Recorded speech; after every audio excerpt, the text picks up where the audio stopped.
Pakistan's most watching legal awareness YouTube channel.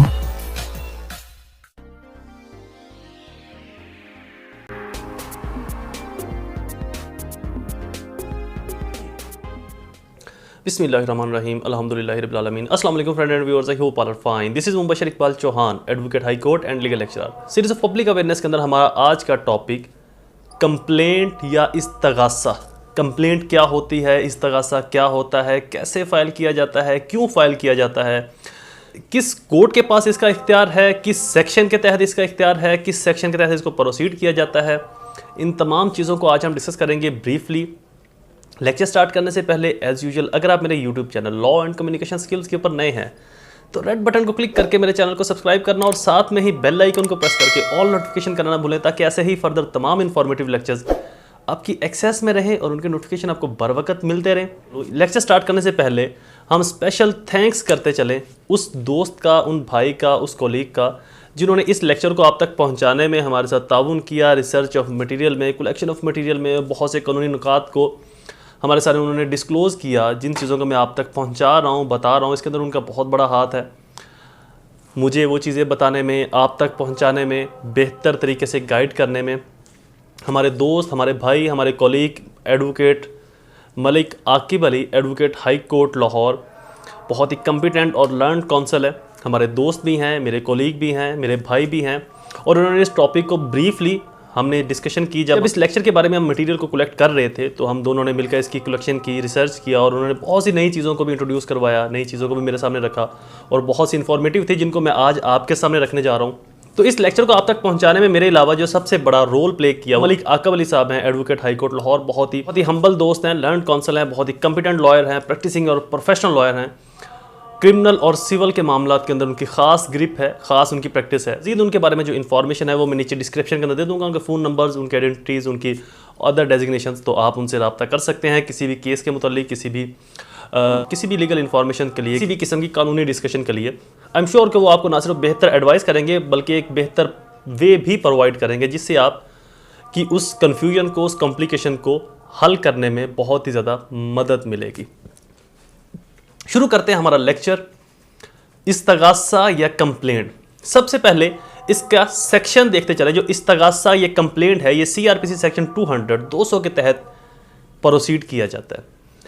200, 201, 202, 203, 203A, B, C ये कुछ sections हैं इसके जो जिना, फॉर्निकेशन, कज़फ, dismissal of complaint, examination of complaint से डील करते हैं। तो बेसिकली कंप्लेंट को एक चीज़ इसका मैं ओवरव्यू देता चलूँ कि कंप्लेन ऐसे ही है कि कंप्लेंट के अंदर अदालत के पास बेहद इख्तियारात, वसी इख्तियारात आ जाते हैं, मिल जाते हैं। ऑनरेबल कोर्ट किसी भी मामले के ऊपर कॉग्निजेंस ले सकती है।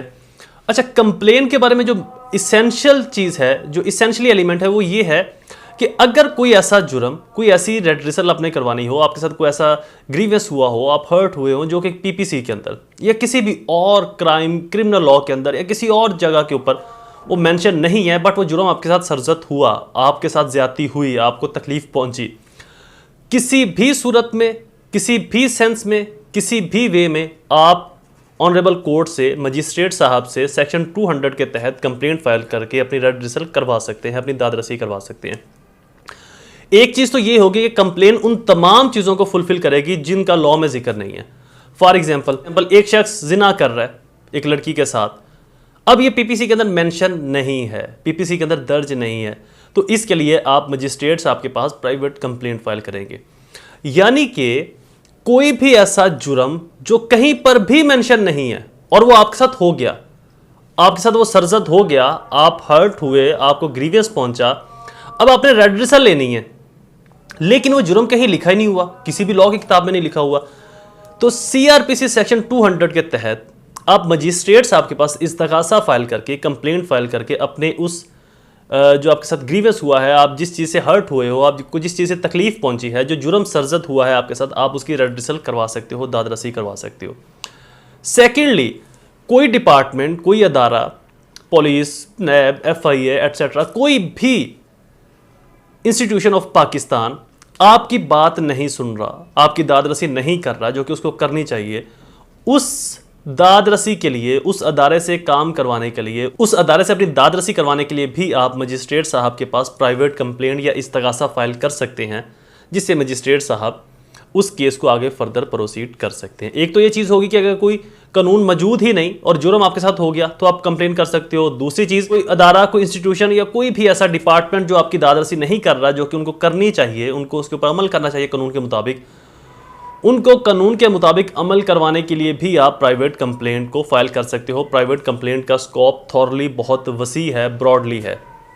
थर्डली, अगर पुलिस आपकी FIR दर्ज नहीं कर रही, या पुलिस आपको हरासा कर रही है, या पुलिस आपको तंग कर रही है, या पुलिस आपसे रिश्वत लेती है, या पुलिस आपको किसी भी वे में, किसी भी सेंस में डिस्टर्ब करती है, तो इस दादरसी के लिए भी, इसके लिए भी, तो इस किस्म के केसेस में भी आप अदालत से, मजिस्ट्रेट साहब से रजू कर सकते हैं। सेक्शन 200, सेक्शन 200 CRPC के तहत कंप्लेंट फाइल करके, इस्तगासा फाइल करके आप अपनी रेड्रेसल करवा सकते हैं, अपनी दादरसी करवा सकते हैं, अपनी बात को मनवा सकते हैं कोर्ट के ज़रिए।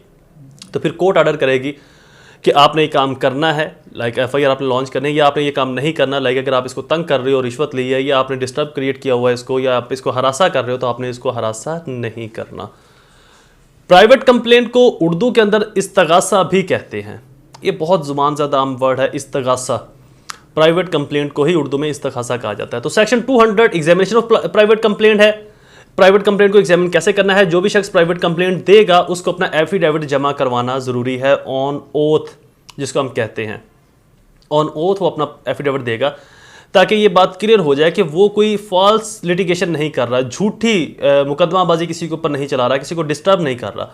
तो इस दौरान में अगर उसका मुकदमा, उसकी कार्रवाई, उसकी कानूनी चाराजोई झूठी साबित होती है, गलत साबित होती है, तो उसके खिलाफ भी इमीडिएटली कार्रवाई अमल में लाई जा सकती है।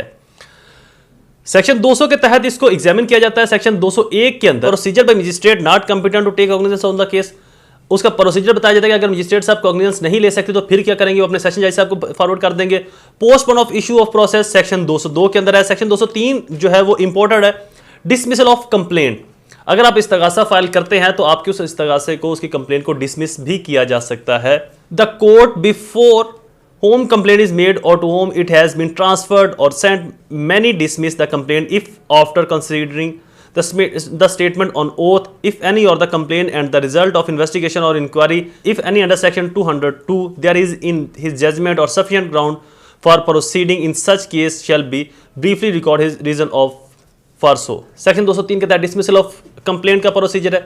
सेक्शन 203 सब सेक्शन ए के अंदर कंप्लेन इन केस ऑफ जिना, अगर कोई शख्स जिना करता है, चूंकि ये पीपीसी के अंदर मेंशन नहीं है, तो हदूद लॉज के अंदर है, तो इसकी भी कंप्लेन फाइल की जाएगी मजिस्ट्रेट साहब के पास। Section 203 sub section B complaint of कज़फ से डील करता है। Section 203 sub section C complaint of fornication से डील करता है। फॉर्निकेशन प्रोस्टिट्यूशन के साथ जिना करना या उनके साथ इस तरह से मेल मिलाप करना। तो ये तो था एक ब्रीफली लेक्चर कंप्लेंट के बारे में। कंप्लेंट को इस्तगासा भी कहा जा सकता है और किसी भी मामले पर कंप्लेंट फाइल की जा सकती है, चाहे कोई भी इशू हो, वो किसी कानून में मौजूद है या नहीं है, या कोई अदारा आपकी बात नहीं सुन रहा, आपकी दादरसी नहीं कर रहा जो कि उसको करनी चाहिए, वो एजुकेशनल सेंटर है, वो एजुकेशनल इंस्टीट्यूशन है, वो हेल्थ इंस्टीट्यूशन है, हॉस्पिटल्स हैं, पुलिस है, आर्मी है, किसी भी किस्म का कोई भी अदारा जो आपकी दादरसी नहीं कर रहा, आप मजिस्ट्रेट साहब को डायरेक्टली कंप्लेंट देकर इस्तगासा फाइल करके अपनी दादरसी करवा सकते हैं, अपनी रेड्रेसल करवा सकते हैं, अपने राइट्स को प्रोटेक्ट करवा सकते हैं। नेक्स्ट जो हम लेक्चर अपलोड करेंगे कि आपने कंप्लेंट कैसे लिखनी है, किस तरह से आप लिख सकते हो, क्या आप बगैर किसी वकील साहब के कंप्लेंट फाइल कर सकते हैं या नहीं कर सकते, कंप्लेंट फाइल करने के लिए, इस्तगासा फाइल करने के लिए आपको किन किन डॉक्यूमेंट्स की ज़रूरत पड़ेगी, कौन कौन से डॉक्यूमेंट्स आपने कंप्लेंट के साथ या इस्तगासे के साथ लगाने हैं और किस तरतीब के साथ लगाने हैं, इन तमाम चीज़ों के बारे में ब्रीफली डिस्कस करूंगा नेक्स्ट लेक्चर के अंदर। वीडियोस को लाइक ज़रूर किया करें। लेक्चर पसंद आया तो अपने तमाम हल्का अहबाब में, अपने फ्रेंड्स के साथ, अपने दोस्तों के साथ इसको शेयर ज़रूर करें। दोबारा हाजिर होंगे एक नई सीरीज़ में, एक नए लेक्चर के साथ। तब तक मुझे अपनी दुआओं में ज़रूर याद रखें। अल्लाह ताला आप सबका हामी और नासिर हो। वस्सलाम।